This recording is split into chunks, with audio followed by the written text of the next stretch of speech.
The oldest and strongest human emotion is fear. And the oldest and strongest type of fear is trepidation of the unknown.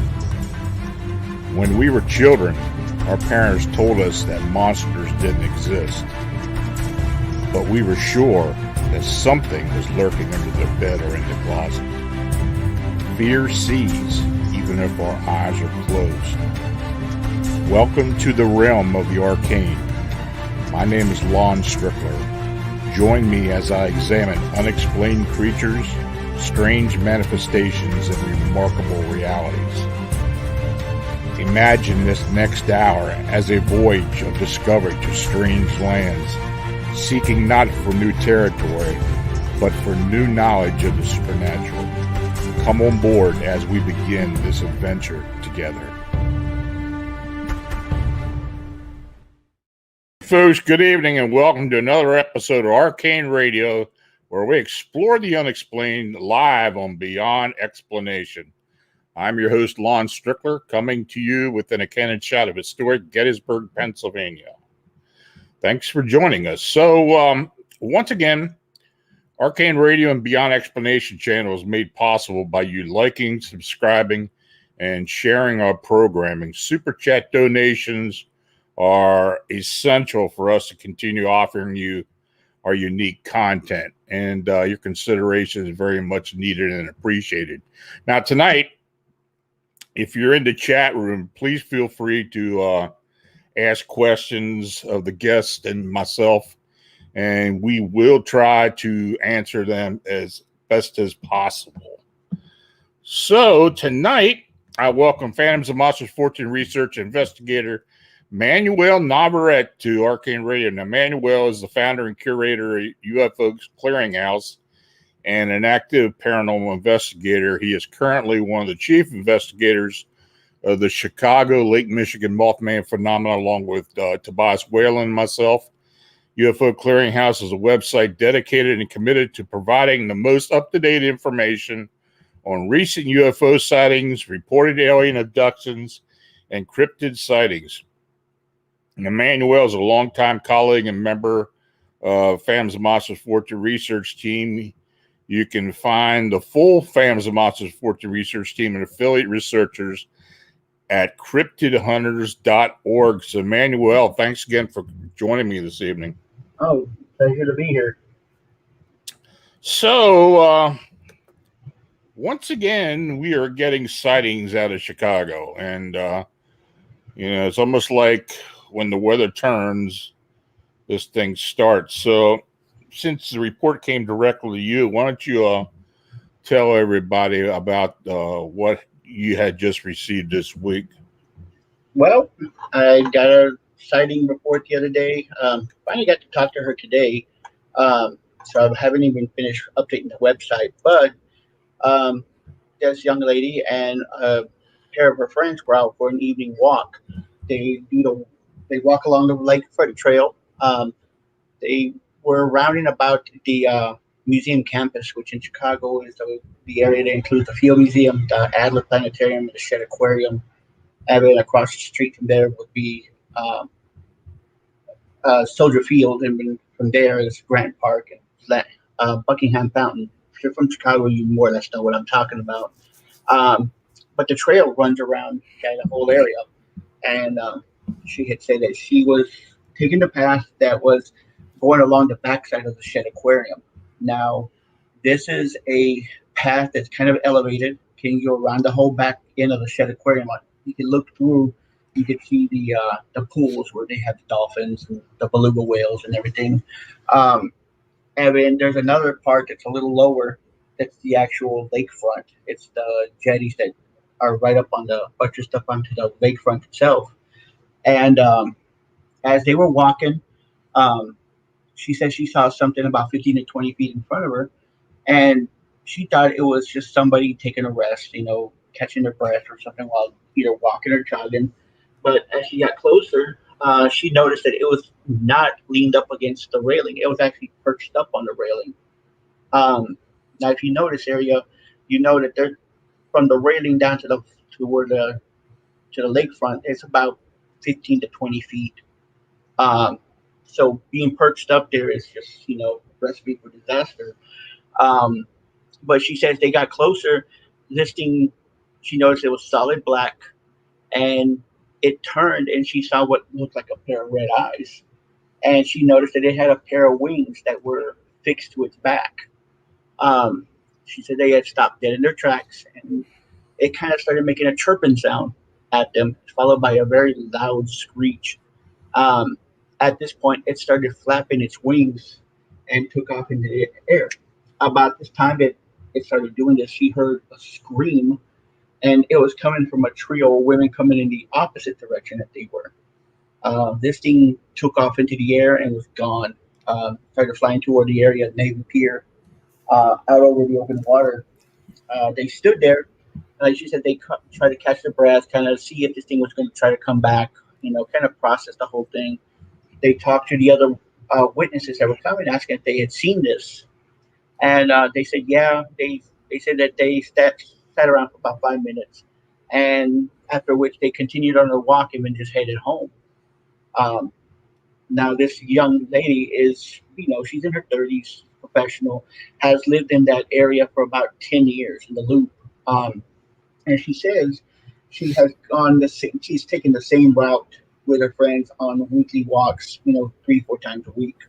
Um, and she's, like she said herself, she doesn't really believe in the paranormal. In the report, she says, I really don't believe in the oogie boogie. Um, but she says that this thing couldn't, it could have been a bird, but she says it was shaped more like a man. And and like she stated when I talked to her, she's never seen birds that have their wings perched on their back. Um, and that's what really stood out. Um, she went home. She told her girlfriend about it. Her girlfriend kind of laughed it off and said it might have been a misidentified bird, but at the same time started telling her about all the Mothman settings. So, curiosity got, the better part of her. She started looking it up, and that's where she found the site and made the report. Mm. This is the first sighting we've had down along the lake, let alone downtown, over a year, I'd say, wouldn't you think? About a year and a half. We had a string of them along near the Adler Planetarium, which is part of the museum campus. A couple of them along the Navy Pier, a couple of them along the River Walk, out by the marinas.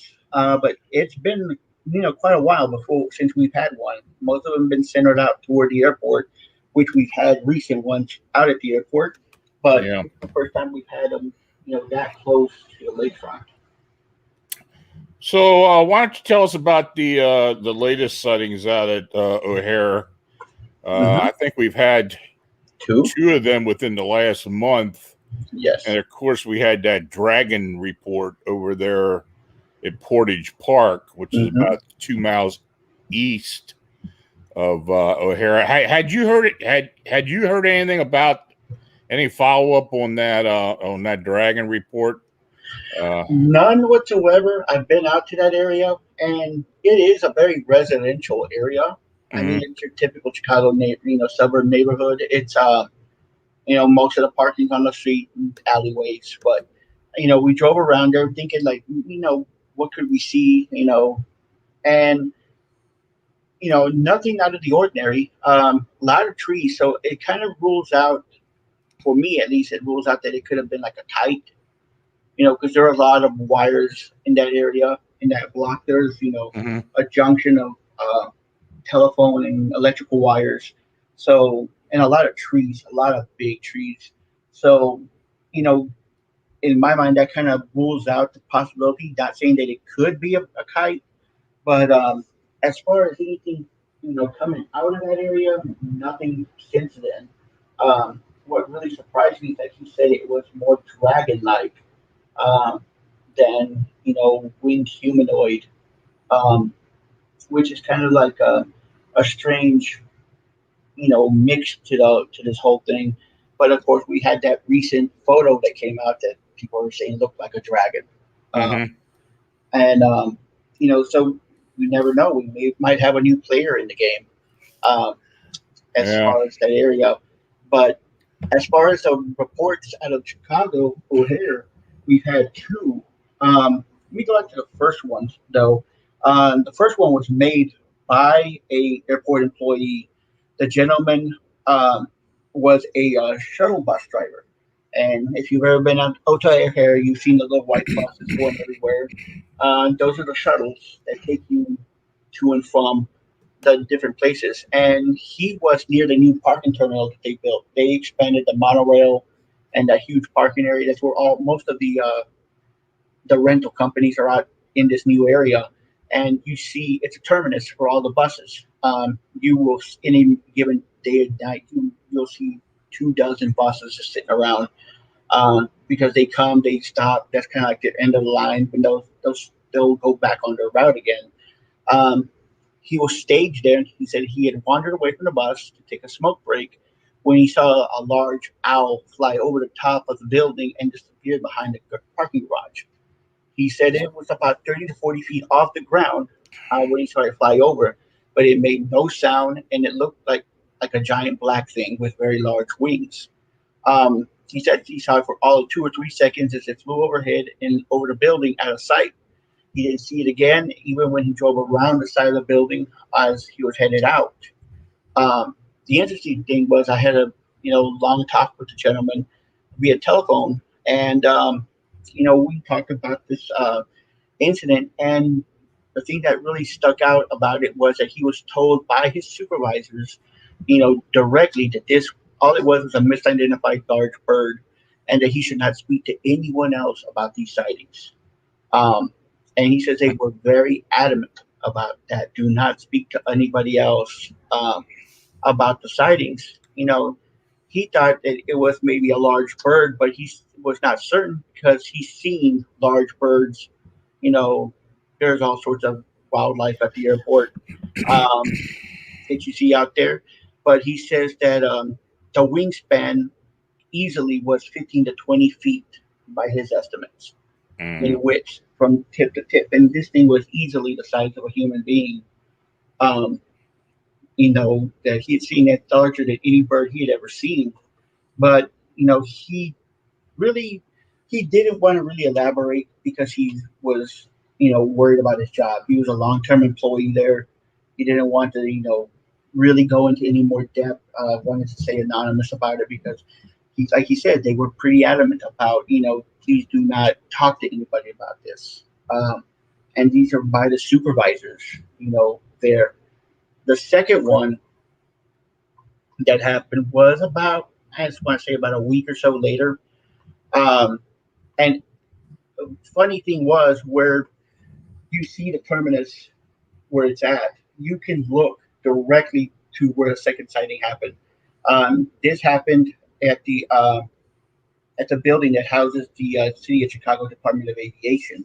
The worker who had been there who had the sighting had been working at that building for over 9 years, and before that had been working at the airport at another capacity for 5 years before that. So she was a very long-term employee. She knew the airport like the back of her hand. Um, and she says that she had heard stories about all the goings on, the strange sightings of UFOs and cryptids and just about anything and everything you can think of out there. Um, she had stayed late to catch up on work, and she had left. It was about 9 p.m. as she walked out of the building into the parking lot, and she said that she heard what sounded like wings fluttering, and she thought at first it was nothing. She said it sounds like when a bird is either getting ready to take off or land, and she dismissed it as the geese. There, this time of year, there are geese everywhere. These Canadian geese, and it's not you know out of the ordinary to see them taking off or landing all over the place. Um, right now, especially because they got goslings everywhere. They're like super aggressive. Um, but she dismissed it as just a goose. And like she said, there's literally hundreds of them around the airport. But what followed was a loud screech, and she said it didn't sound like a goose's honk, but very, very loud, ear-splitting screech. And she says it sounded like a train that's applying its brakes. The problem was that it went from a higher octave to a lower octave and then high again. And then she says the train tracks are 3 to 4 miles away on the other side of the airport. Um, and so she continued walking toward her car when she heard the screech again, and it sounded like it was coming from behind her. She turned and looked toward the trees that were by the road, and what she saw were two red eyes staring back at her. And she said she sat there looking at those eyes for what seemed an eternity in her words. She actually felt like like this thing was sizing her up, um, Mm. almost like stalking her. And she felt like the air was being sucked out of her lungs at the same time, like she was about to have an asthma attack. And she saw this thing emerge from around the trees, and it was illuminated because where the back of the building was, there's a parking lot, then there's a road where the trees are, and across the street is a large terminal uh, where they have cargo planes coming in and out, and this terminal is lit up really, really bright. I've actually got pictures of it. It's the planes will actually park right next to the building, and they'll be unloaded there. So it's not uncommon to see 3, 4, 5 cargo huge cargo planes out there with a lot of activity going on around it for being unloaded. Um, and she said she sat there and saw this thing emerge. She said it was about 7 to 8 feet tall and was black. And she just said that she couldn't move. She felt like kind of like prey, like a rabbit's about to get pounced on by an owl. Um, and she said about this time, large semi had turned the corner and was coming up the road, and this thing took off. She says that she stood there for a few seconds after it had left. She was still so afraid to move that, and when she finally got to her senses, she practically sprinted for her car. She couldn't. And the report she said, I couldn't get into my car fast enough, and as I closed the door, I heard the screech again. I turned on my car and left as quickly as I could. Mm. Now, this area is very well lit up, very high trafficked, even late at night. If you know the cargo operations at O'Hare, it's a 24-hour operation. So you have trucks coming in and out. You have security going in and out. And she says that she felt like she was being stalked. Like even after this thing had taken off into the air, she was still being stalked. She said she felt sick to her stomach for 2 or 3 days after the encounter, and it took just as long for the feelings of paranoia to finally go away. She said she slept with some kind of light on for 2 or 3 days, after that, because she is just so she felt like this fear, complete utter hopelessness, feelings of paranoia, and it really disturbed her. Um, and really, made her hesitant at first to try to make the report. Um, Hmm. she said she didn't even tell her boyfriend about this, and Hmm. you could actually tell the trepidation that she had when I was speaking with her. Um, and she said, this is she felt very, very scared. She felt very scared for her life at this.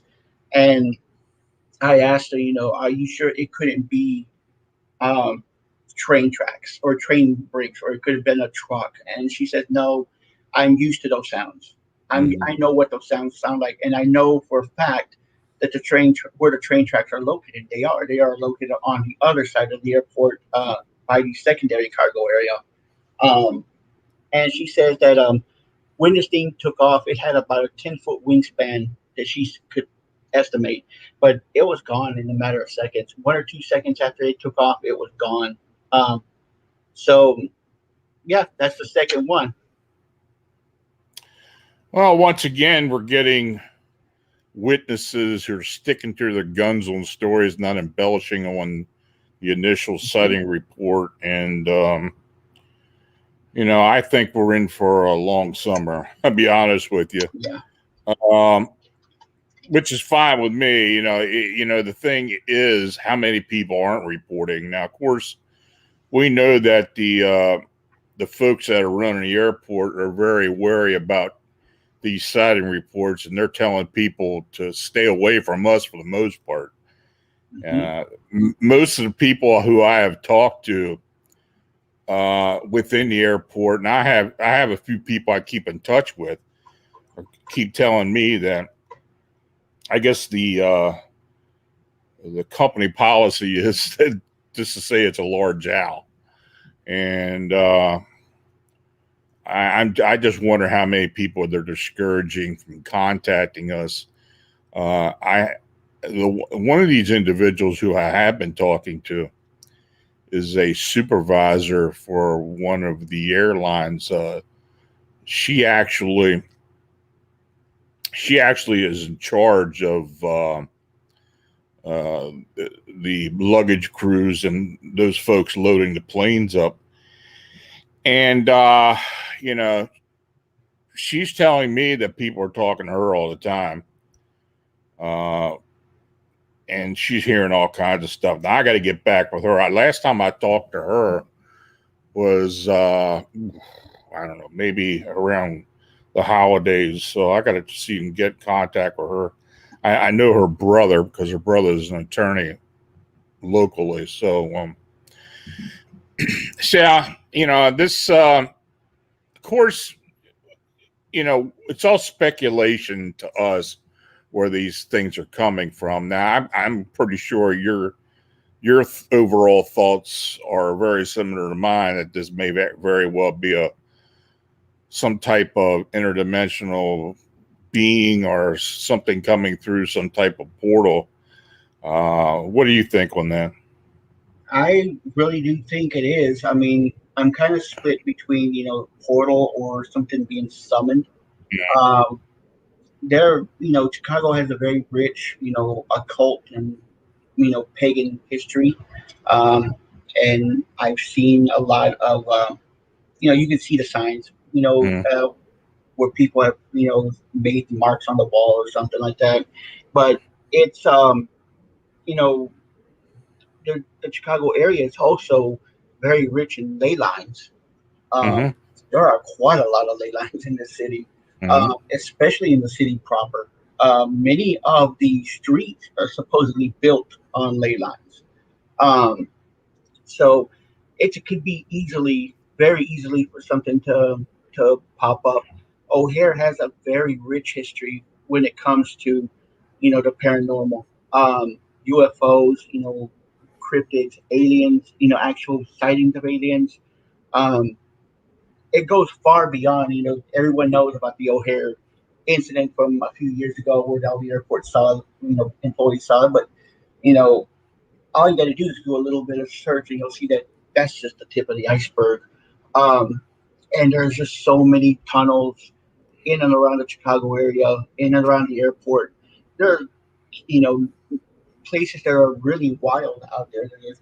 There's a lot of green spaces in Chicago where something like this could hide, especially like around the riverfronts and everything along the Des Plaines River. O'Hare is a vast airport. It's the size of a small city. Yeah. And there are places out there that, you could find, yourself out there. You're in an international airport and there's nobody around, especially late at night.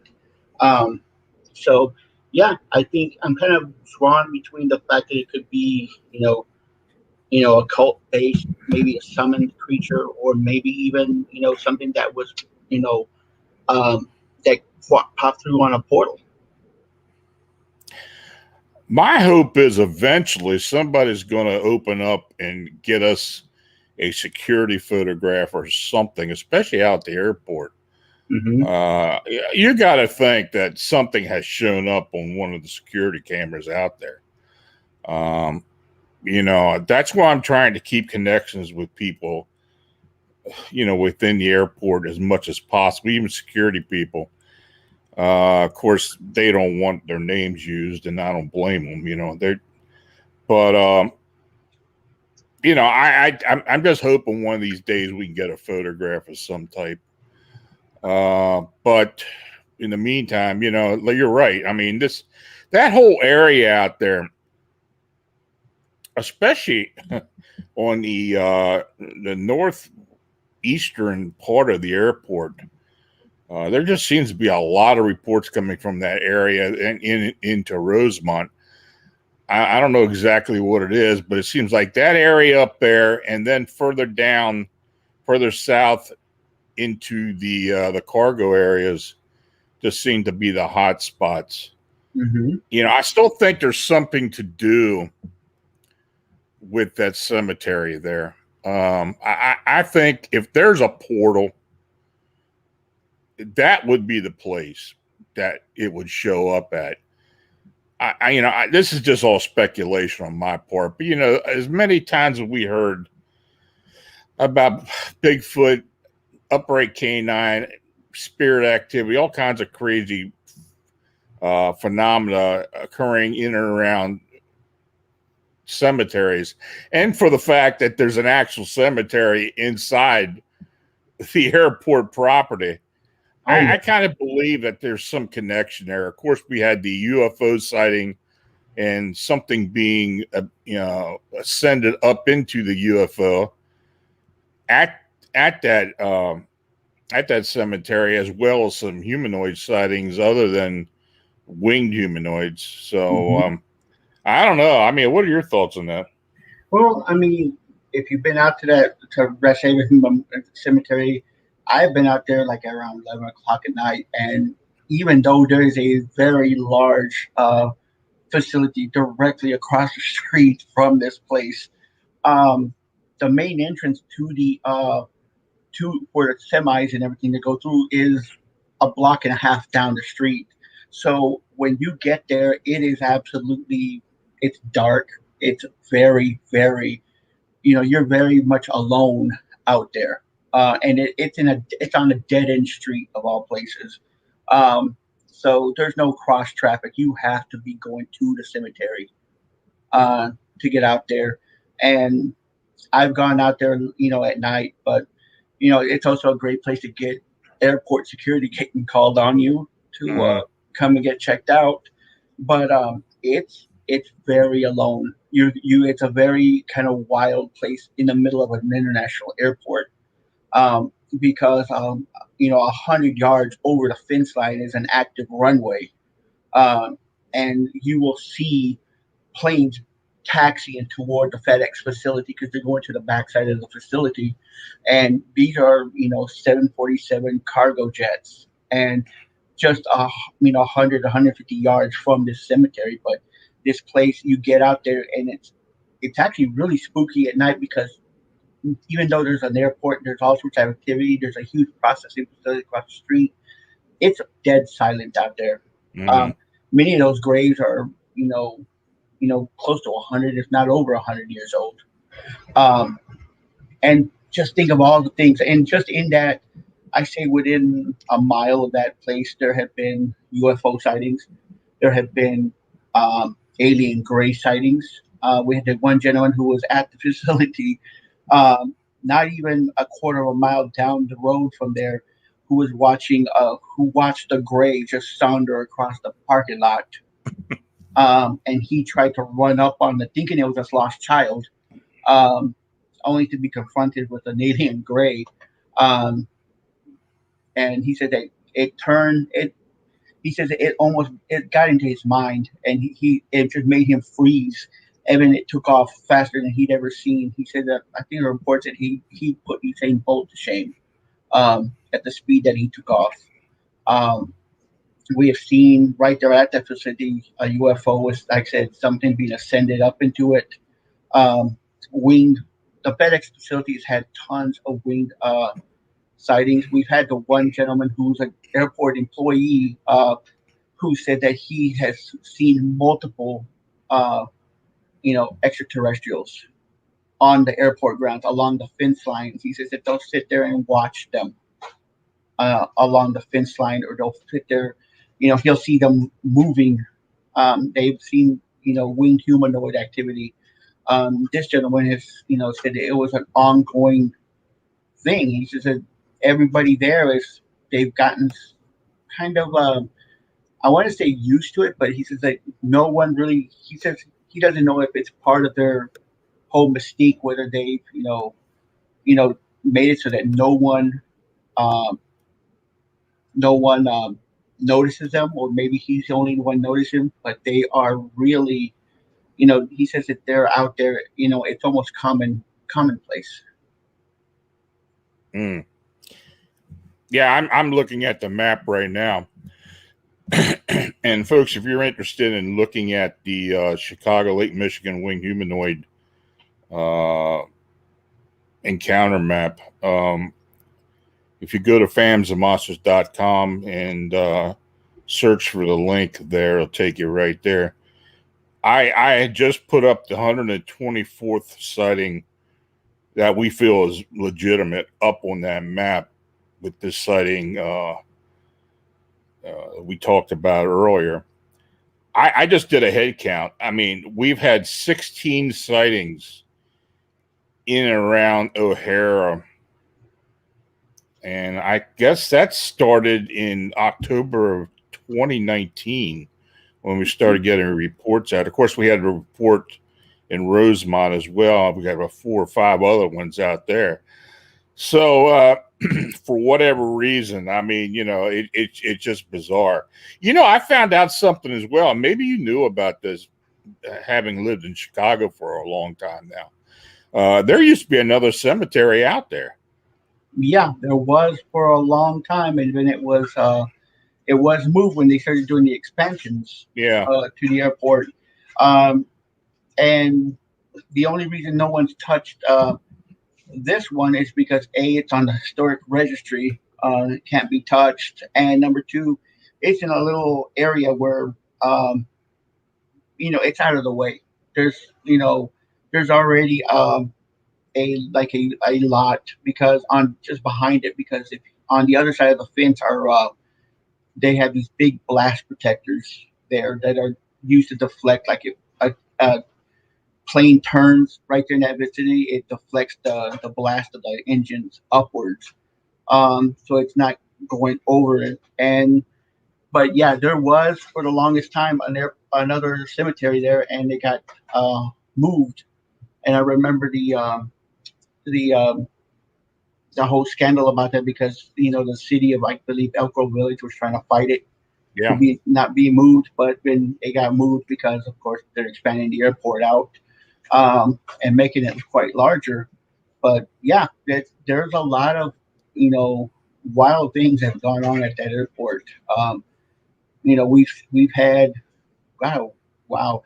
Um, Thinking of all just the whole array of people that have seen things. I mean, we're talking TSA officers, we're talking security personnel, we're flight air traffic controllers, pilots themselves. You know, and that was just a wild report. You're sitting on the flight line after you've landed, and this thing flies in front of your plane, and you and the co-pilot see this. Um, it's just been just one after the other of reports, and you've got the reports coming from the USPS facility right there in that general area. Um, you've had the reports coming out of the FedEx facility, all the cargo facilities there that have had so many sightings. Um, it just what in the last 2 years or so. And that's not even counting Rosemont or Schiller Park or Franklin Park, any of those areas, the surrounding suburbs. We got something here. A question from Android Purity in the chat states that I haven't seen other paranormal shows talk about the ongoing winged cryptid sightings in Chicago. Why aren't more discussing it with 120 plus sightings? That's a good question. And of course, the first thing I got to say is we got in on this from the very beginning. In fact, you're the one that told me when the first sighting reports went up in 2011 on the MUFON CMS, and some of the earlier sightings came from there. And we were aggressive enough to get out there and try to find other sighting reports from folks.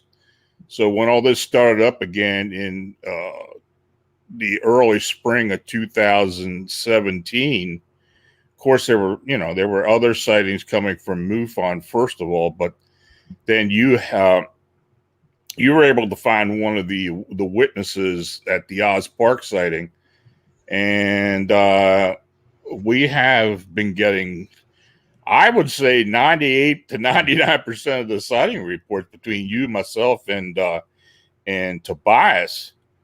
And of course, it's not all in Chicago. I mean, we've gotten a lot of reports in areas around Chicago, up in as far north as Milwaukee, and down into Indianapolis and other parts of Illinois. So, this is a regional phenomena, and that I guess that's the best answer to that question, because we just and for the most part, you're right, and I just don't see people talking about it on other shows. I don't know. I guess it's just because of our experience with it, and maybe they just be shooting in the dark trying to explain or understand. I mean, hell, we've written 3 books about it already now, between myself and Tobias. So, the information is there. We, of course, like with any other thing, any other anomalous activity, you're going to get your doubters, and of course, we've got plenty of doubters. But these witnesses, we have been very fortunate. We have very good witnesses, people who have not been afraid to come forward, who have been, brave enough to come forward and tell us exactly what happened to them. And I just hope it continues on. I mean, if this phenomenon is going to continue, we're going to need more reports from people to give us an opportunity to try to find out the reason behind it. Mm-hmm. And it does, it does come up on other shows, but their take on it is not. They're not seeing it from. They're seeing it from it's a topic to talk about. It's a topic to get listeners or clicks. And even the the newspaper has run it a couple of times.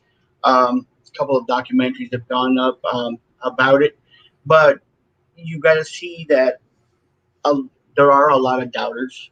A lot of even MUFON was doubting it for the longest time. Some of their explanations were just outrageous. It's not, like you say, it's a regional phenomenon. And the thing I hate about it the most is that every time I hear something about, the Chicago Mothman, they got to start drawing the comparisons to Point Pleasant. Yeah. This is 2 sides of a different coin, of the same coin. There are multiple different kinds of sightings going on in Chicago, and it has, other than it's a winged humanoid, that's about the only similarity there is to Point Pleasant. I think that honestly, we've had about 120, 130 reports since this all began. Honestly, I honestly think there's maybe 4 times that amount of people who have seen this. Yeah, I agree. I mean, I think if we had everybody that come forward, for the most part, we wouldn't have time to do anything else, to be honest with you, because people are definitely seeing this thing. And I don't know. You're talking about documentaries. Small Town Monsters is in the process of making another documentary, and this one's about Chicago and the reports they had. They had an earlier production about other reports and some to do with Chicago. That was a Terror in the Skies documentary, which was pretty good. But I think this was going to be more geared into the actual phenomena, the Lake Michigan phenomena itself. So that's something we can all look forward to. I think, you and I are going to be interviewed too yet. So I've been talking to a few of the folks involved there with Seth and Shannon about that. So, so hopefully it continues on. I mean, I have been accused so many times of perpetrating the hoax in order to get publicity for the blog and books and such. Well, that's just ridiculous. I mean, I think a lot of people, and I don't know, I know you and I have been involved with this together from the very beginning. And and Tobias came in later on. I think Tobias was a bit skeptical from the very beginning, but yeah, he's kind of drunk the Kool-Aid since then, I guess. And yeah, some of the reports he's gotten have kind of impressed on him that this is something real. This just isn't mass hysteria or people's hallucinations. Yes. So, I mean, it's, you know, I don't even know how to even just go with that. I mean, people have always said that, hey, we're doing this to make money. We're here to make profits. I have not seen one dime. yeah, me neither, really. Yeah, so I run my site. My site is mostly geared towards UFOs, sightings, alien abduction sightings. I kind of stumbled into this when I started getting the reports, of the winged humanoids, and even now, my main focus with UFO Clearinghouse is UFOs. If you look at the site, 99.9% of the site reports are all UFOs. Um, so it's not like we're sitting there drawing, large numbers. I'm happy if I get 100 clicks in a month. It's it's done for me. It's because I want to learn about the truth. I'm trying to learn about research this. It's something I'm passionate about. It's something that I like to do. I like to go out there and investigate it, but at the same time, I'm not here to I'm approaching this with skepticism. I'm not Mm. just getting reports and publishing and say this is definitive proof. There are quite a lot of hoaxes out there. There are a lot of people who send reports that it can be misidentified as it's just misidentified crane. We had that one photo I posted on the group one time. Um, it turned out to be what was a butterfly. Emily identified it as a butterfly. Um, and there are some things out there that I can't say I don't know about. Um, I heard a recent podcast on the way to work where they were talking about the Chicago Mothman, and the gentleman was talking about about the sighting report where someone says that they saw it jump off the Willis Tower, and somebody else out there talking about, oh, it was just a guy in a parachute or the guy in a wingsuit. Um, Take it from somebody who's worked on the 51st floor of the Willis Tower. When it's snowing outside and you see the snow coming up, it's not falling down. It's coming up, blowing upwards because of the wind that's hitting this building, carrying the snow up.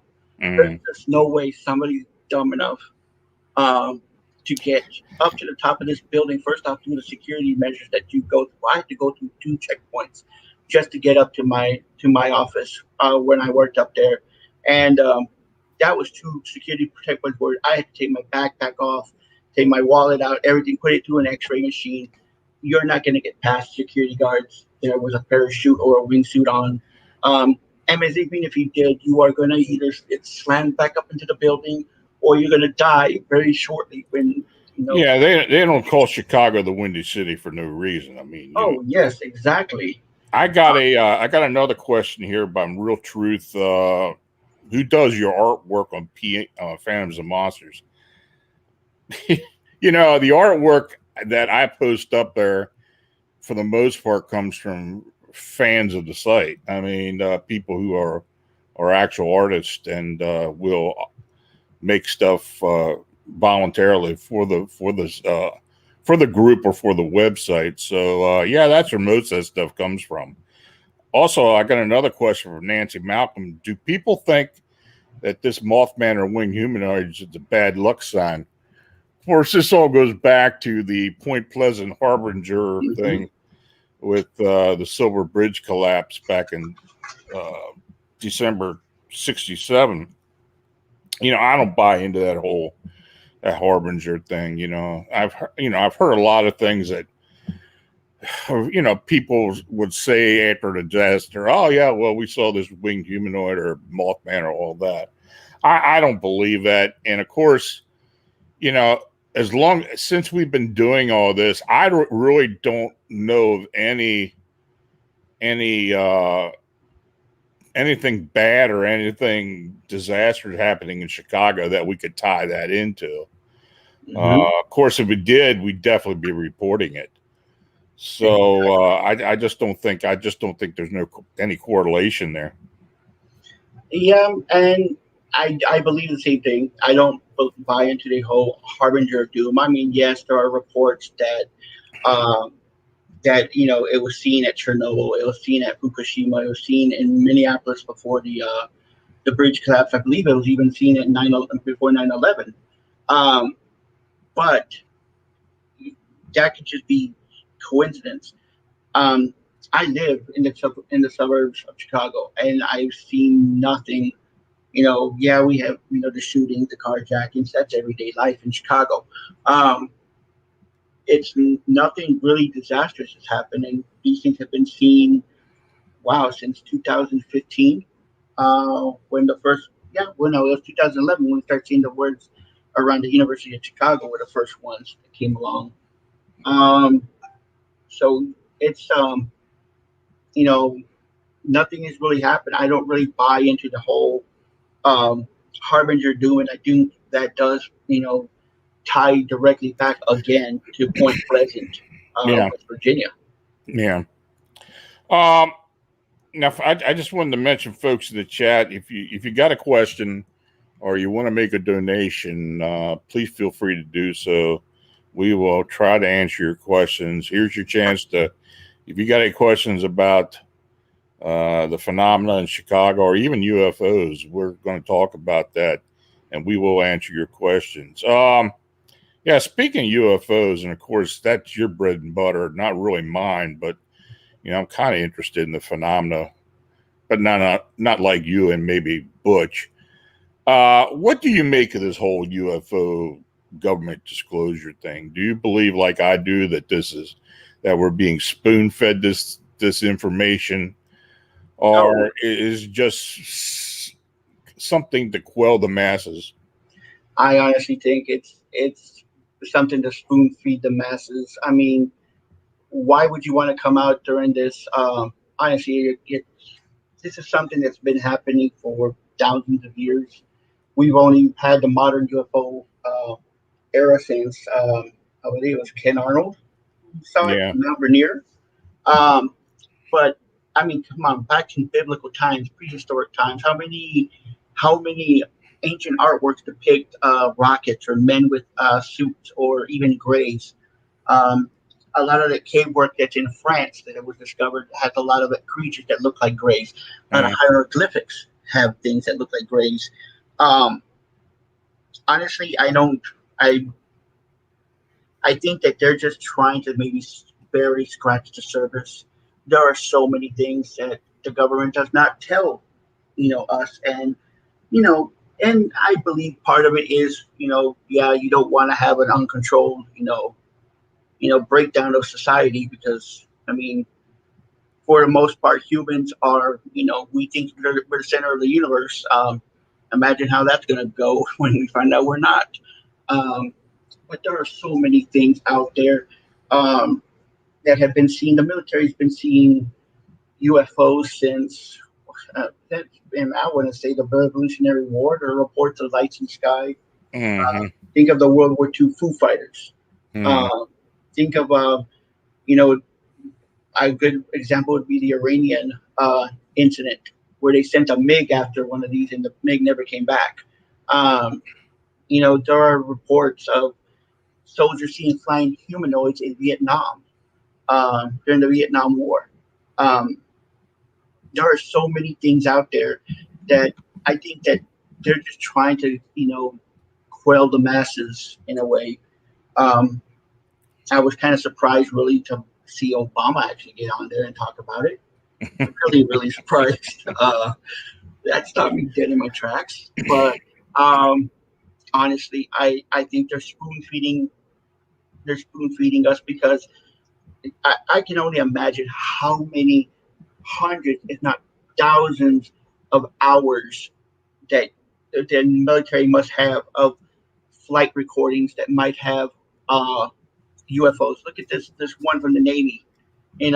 This was they locked onto it with an advanced FLIR system, and the FLIR system could barely keep up with it. And this is I believe it was an F-22 Raptor that they were flying, or an F-18. I mean, either way, they're very fast, and this thing was outpacing them. There are so many reports out there of such technology, of the technology that we may have already. I mean, there's always been that saying that the government's 50 years ahead of everything that they release. I mean, we didn't know about the SR-71 till what, a decade after it was created. It had been flying. One interesting thing, this is always an interesting one that I've always liked. Have you ever seen the report of the NOAA satellite that caught something leaving Groom Lake? They caught the contrail, and it was in the photo. It's just a straight contrail starting from Nevada out over the Atlantic. It covered that space where it flew out of frame over the Atlantic. It covered that space in 15 minutes. Now imagine the speed that this thing was flying. SR-71 maybe come close, but this thing has maybe, I wouldn't say, was probably going twice the speed of the SR-71. Right. And it was caught on NOAA, on a NOAA weather satellite, and it's just, they did the calculations. They said this thing, completed that, couple of 3,000-mile journey in 15 minutes. Imagine, the reports of people seeing what they call the aurora, and even by now, even by today's standards, I'm pretty sure aurora is probably outdated. How many people have reported seeing the donuts on a string caused by the engine of what the aurora, which is a nuclear pulse, supposedly a nuclear pulse engine. I think honestly by now, I would think that we are so advanced that the government doesn't want to be the ones who say, hey, we've gotten all this stuff because we were reverse engineering things that we caught back in the 50s. So honestly, I just think that it's they're kind of quelling the masses by giving us just a little bit of tantalizing information. I think that they're never, it's if they ever did, it would be a blow to society if this would ever happen. And then quite honestly, the way society is nowadays, even if the government was to come up and say, even if Biden was to stand up and say the aliens are real, we're not alone, half of us would never believe it. Oh, sure. He could be telling the honest to God truth, and half of us would never believe it. I got another question here from Android Purity. Do you still get winged cryptid reports in West Virginia? Oh, yeah. I mean, West Virginia, even since the Mothman sightings out of Point Pleasant in that whole Mason County area, we still get reports. I mean, I have had, God, I have no idea, but I know tens of reports anywhere from that area around Point Pleasant, and up and down the Ohio River Valley from Cincinnati up into Pittsburgh. I mean, there just have been a lot of sightings over the years, and it's still active. And in fact, the area around Point Pleasant where the original sightings came from, the West Virginia Ordnance Works sighting at the old TNT plant, we still get sightings. We still get reports. They're not well known, but yeah, we still get it. So to answer the question, yeah, we still get a lot of reports. And actually, that whole area is pretty rich in reports, not only of winged humanoids, but Sasquatches, upright canines. That whole area is pretty rich in, sightings even before the Mothman sightings. That's kind of like that little area along the Ohio River, there are a lot of still and sightings. And yes, there Oh are. yeah. I agree. Yeah, there are still sightings of winged humanoids out there. Yeah, we're going to have an interesting guest coming up in a couple of weeks or so. That ties directly into some of the phenomena at Point Pleasant, parts nearby, where actually some of the stuff that was going on back in the 60s is actually still going on. So that will be interesting. That's kind of a surprise. So we'll make that available at the time. But yeah, and of course I've got Ray Keller coming on as well, and he's going to talk about a lot of that. The UFO, like you said, Manny, the UFO phenomena is something that had been going on around that area for many years prior to the Mothman phenomena. So, yeah, I have to agree with you on that. This, folks, we got a couple more minutes. So if you got a question, get it out there as soon as you can. I'm just wondering with this thing in Chicago and around how much other phenomena is going to raise its ugly head. I don't really like saying that, but the of course, with this dragon sighting, and of course we've had the possible grays, the UFOs. Is this going to evolve into more phenomena, or is it going to be tied into other things? We have talked about the Fermi Lab possible connection, and the new activity that's been going on out there. That's out in Cook County. Maybe there is a connection there. Who knows? Yeah, I mean, Fermi Labs is located in Batavia, Illinois, which is not very far from here. You also got to remember you have Argonne National Laboratory Right. here in Chicago, as well as quite a few other facilities. You have like Abbott Molecular, Abbott labs that are here. There, I honestly think that it's evolving. Um, you got to kind of think of all the things that you have in and around this area. Chicago's always had a rich history, not only of occult, paranormal, but the cryptid sites. I mean, not too far away from here is Bray Road. The Beast of Bray Road, upright canines. One of the most famous upright canine sightings that are still ongoing, and that's in southern Wisconsin. Right. I think maybe an hour and a half from where I'm at right now. I think that it's eventually gonna come to a head. I think, but you see it more and more. You're starting to see more and more reports coming out of Chicago UFOs. Starting to see more and more reports of winged humanoids. I think you had another one before the dragon one. You had one in Schiller Park. Another one that had come out. So I think that like you said earlier, it's probably going to be a very busy summer. Yeah, well, we can only hope. Yeah. Well, Manuel, I want to thank you for coming on this evening. I appreciate you taking the time to talk about this. We'll have to have you come in more and more. I'm quite sure if this stuff really picks up again, we're going to have you and Tobias join me more times than not, and keep everybody informed on what people are seeing, what our thoughts are about it, our theories, and hopefully we'll come up with an answer someday. So once again, tell the folks how they can contact you and anything else that you want to put out there. Well, you can always find me at www.ufoclearinghouse.com.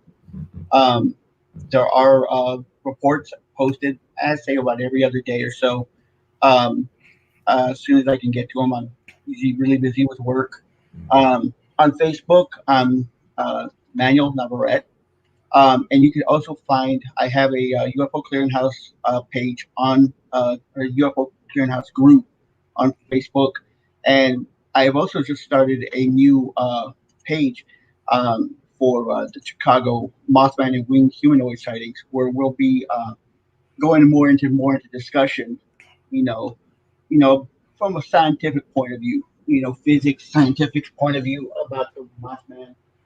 Actually have a good question right now about talking about the wing size. Could it physically, scientifically be possible for this thing to fly? And if we could, what kind of a wingspan would something like this need and power need to be able to achieve flight? Um, and that, and we're also on Twitter at UFO Clearinghouse. And yeah, Okay, well, thanks again. You have a good weekend, and we'll be talking soon. you too, Lon. Thank you. Mm-hmm. Now, if you have an unexplained encounter or sighting, feel free to contact me through the Families of Monsters blog site. I want to again thank Manuel Navarette for joining me this evening. And thanks to each and all of you for watching and chatting. This chat room has really evolved. I mean, we're getting more and more people coming in there. Please tell your friends, neighbors, enthusiasts, research people to make their way over here on Friday nights. It's a lot of interesting discussion. If you did make a super chat donation tonight, it's truly appreciated. Your support is what makes all of this possible. So please like, subscribe, and share. And next week, I've got Kitsy Duncan coming back with her paranormal group.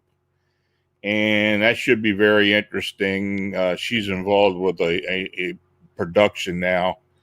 I think it's local in the Indiana area, but I don't know that for exactly, for sure. But I know you can find her on YouTube. So we'll go on all that when I put up the information this week. So until next week, stay healthy. Have a safe and enjoyable weekend. Good night.